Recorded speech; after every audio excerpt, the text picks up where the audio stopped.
कद छोटा है, हालांकि ये कोई बड़ी बात नहीं। एक बड़ी नेक खातून है, पाकबाज है, हुजूर अलैहिस्सलाम की बारगाह में हाजिर है। उन्होंने सिर्फ इतना लफ्ज कह दिया कि ये फलानी बीबी का कद छोटा है, हालांकि ये कोई बड़ी बात नहीं। लोग कह देते हैं, और हमारे यहाँ तो जब कोई तनकीद करने पे आता है तो जो मन में आता है कह देता है, ये जी इस बीबी का कद छोटा है, इतने लफ्ज कह दिए।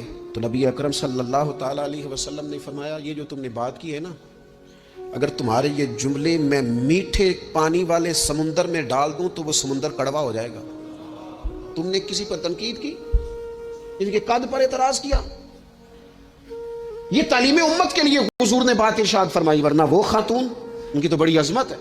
लेकिन रसूलुल्लाह सल्लल्लाहु ताला अलैहि वसल्लम ने हमें बताया, हमें समझाया, हमें सिखाया कि तुम अपने बोल की वजह से, अपने लफ्जों की वजह से अपनी नेकियां जाया ना कर बैठना, दावे ना करते फिरना जिंदगी में कि मैंने ये कर दिया, मैंने वो कर दिया, मैंने बड़े इनकलाब बर्पा कर दिए, और जी अल्लाह का फजल है जी, अल्लाह ने बड़ी तौफीक दिया जी, डेरे पे बड़े लोग रोटी खाते हैं जी, दस्तरखान मैंने लगाया हुआ है जी, फलाने के साथ ही मैं। ओ बस कर यार, तू किसी को क्या दे सकता है, ये देख तो देने वाला तो करीम रब है।